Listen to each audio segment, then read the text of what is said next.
This goes to show the kind of havoc that Pakistan has tried to cause with that unprovoked firing. As we were discussing a short while earlier, around 16 people who have been killed, including children, in several of those forward areas, particularly, of course, Poonch that we are talking about. All right, fresh pictures coming in of the drones falling as far as various areas of Pakistan is concerned. All right, these are the pictures coming in of those drones there. But let me take this question. Army drones, in fact, coming in.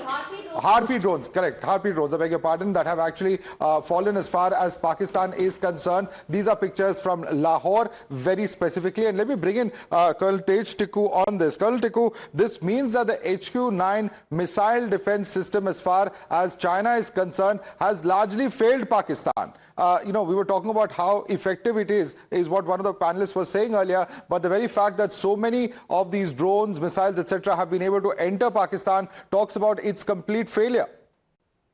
I'm absolutely amazed that Pakistan has got such stupid kind of air defense system guarding their main. You have to understand that Karachi, Lahore, Rawalpindi, Gujranwala, Sialkot, they are the premier cities of Pakistan, and they are cities where their huge military establishments are located. So if our drones can go inside and nothing happens to them and they are able to carry out their tasks successfully, I think it's a matter of great concern for Pakistan, and I'm surprised that they should be talking so high of their military capabilities. I am really, for the first time, India has tried to extract the price for the 1,000 cuts that they have been inflicting on us for the last 35 years. And I hope India doesn't stop at that, because we have to understand one very important point, that unless you have the Pakistani army on its knees, this terrorism, jihadi terrorism in India is not going to end. You can kill any number of Asar Masoods, you can kill any number of Asgaroobs, you can kill any number of LET sites. At the end of the day, you have to completely dismantle the Pakistani army structure. Because it is Pakistani army which is doing all this. And I am so happy that India has been able to penetrate, and it is only the very first day that we are able to penetrate the most premier cities of Pakistan, and hopefully this is going to escalate from there. I want to just bring Sinjoy one point, Sinjoy. Chinese equipment is something that Pakistan is about 80% dependent on. I believe that's the level of Chinese equipment that they have. If you're talking about the fighter jets, you're talking about the artillery, you're talking about the defense systems, and perhaps it's for the first time that it's being tested actively in some kind of a conflict area. Is that indeed true? What is the track record of this equipment that Pakistan is using, and is it true that it's actually being used for the very first time, and clearly it's not working? Whatever you say about Chinese equipment, the opposite is also true. They have very good fighters, very, very top-of-the-line fighters. But it's not just bad equipment. It's also maintenance. It's also the ability to know how to use it properly. It's also the need for spares. Now, if you're down on your knees economically, what spares are you going to get? What maintenance are you going to do?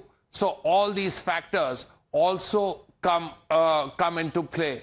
But look at something. We saw these pictures of Rawalpindi burning. We saw the pictures of Lahore burning. And think of something.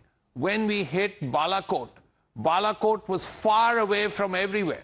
So you can make up any story about Balakot, that they actually hit some forest and so on. Here, first, Bawalpur is right in the middle of Pakistan. The LET targets are right in the Muridke, right next to Lahore. Now, Lahore and Rawalpindi, the people of Pakistan cannot be fooled anymore. They are seeing their targets being hit in the way that they are. They will say, come on. Then maybe what happened in Balakot was actually right. Can we also focus a little bit on the Harpy drone? Because it's a surveillance drone, but it's also a very lethal No, weapon. it carries... loiters over the target. It is a loitering munition. Yes. Right. If it's a loitering munition, then it has material on it. It has weaponry in it. And it loiters, finds the right time, press the button, and it goes. So India has the Harpy. India has the HAROP. The HAROP is a newer weapon system. We got 60, I think, about 10, 15 years ago. Then we got another consignment of HAROPs. We have enough HAROPs. We have enough Harpies to strike any target for a long Timing while. is also of essence. It's a very time-sensitive threat, isn't it? That it loiters, identifies the target, loiters over the target and dives into it. Yes, and then goes. So these are very, very efficient weapon systems. We got the Harpy a long time ago, and then the HAROP came. Now the HAROP is a very good system. It works very well, and believe me, if it's used this time, you will see how well it works. Take this to Brahmachalani. Brahmachalani, since we're talking about the efficiency of the Indian military and the Indian arms and ammunition, and talking about how Chinese radar systems have failed, therefore the next logical question would be how China would play its role now that this entire tension between India and Pakistan will see further escalation. China so far has been restrained in saying, India and Pakistan are neighbors and that they should de-escalate and that we want peace, we don't want any more wars. But do you think this will take forward and perhaps, make China jump into this directly? It's a very clever game. Publicly, yeah, it pretends to be neutral, while in reality, it aids Pakistan in various ways. It provides cover to Pakistan's export of terrorism, and it props up Pakistan militarily. In recent days, after the Pahalgam massacre, according to reliable reports, China has rushed new weapon systems to Pakistan, including air-to-air missile systems.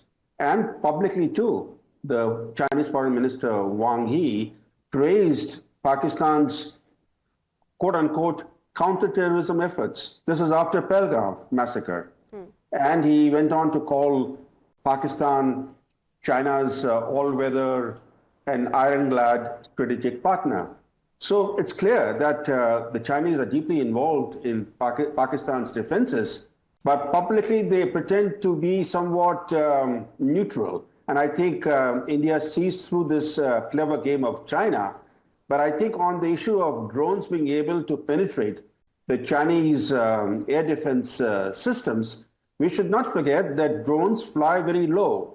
And we have seen that from the Ukraine war, that even good air defense systems like the Patriot are not always successful in intercepting drones. So we should not rush to judgment and say if the Chinese HU-9 air defense system is rotten. The fact is that the Indians have clearly, in their response, clearly taken into account the systems that Pakistan has. And India has developed drones that actually can defeat air defense systems that can fly very, very low, making it very difficult for air defense systems to shoot them down.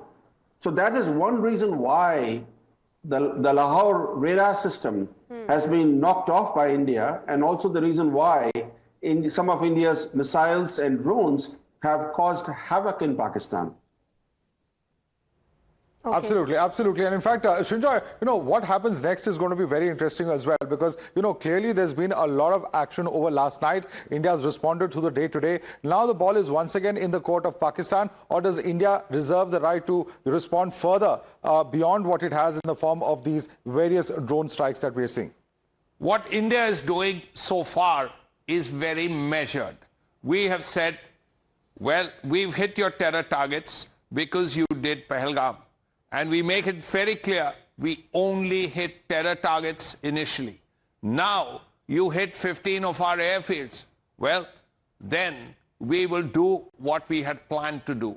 And all this had been war-gamed. You've seen all these meetings that you spoke about, Swati, that the PM had with the four-star officers, the CDS and the 3 chiefs. All this has been worked out. Okay, if they do this, we will do that. We were expecting an attack today or last night, which happened. And we were expecting the Pakistani Air Force. Instead, we got, well, not the planes, but we got drones and we got other things, and they have been dealt with. Now, if you attack our airfields with drones, very good. We will give it back to you. And that's exactly what has happened. You see all these cities, these areas in flames. We have not hit the cities. You see these pictures. These are probably targets, the air defense system targets in Lahore and Rawalpindi. Why did we do that? We did it to show that, look, we've hit your air defense targets. Now you're blind. Now what we can do is strike anywhere. Absolutely. What can you do? So that's the point that is being made.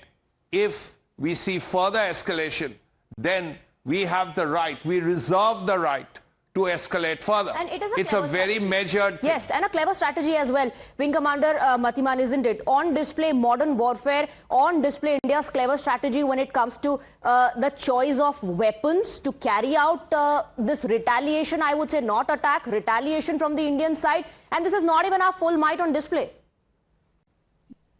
Frankly, it's such a pleasure to see how things unfold in this particular operation. On one side is the Indian setup with a whole of a nation approach, with decisions, meetings, conferences, coordination, absolute synergy between various branches and various departments of the current dispensation, planning out things extremely critically to the minutest detail and executing them as they unfold. The first day, it was the military targets, absolutely and exclusively, which were targeted with absolute pinpoint precision.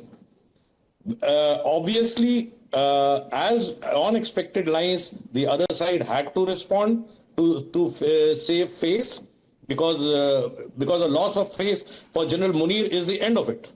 He had to succumb under that pressure of his awam. He responded. He tried to respond by addressing our radars and targeting our military installations. Our three-layered air defenses ensured that it did not. They caused casualties on the civilian side. And now here we are carrying out suppression of enemy air defense. This is a part of SEAD missions which are aimed at the larger picture to pave way for further strikes to go in unhindered. The ultimate, let's remember, the ultimate aim of this entire Operation Sindoor, as stated at the highest level, was to incapacitate the enemy, finish off the terror infrastructure in a way for them to learn a lesson for the decades to come. Absolutely. We are here to address the root cause which lies in at the highest echelons. That's exactly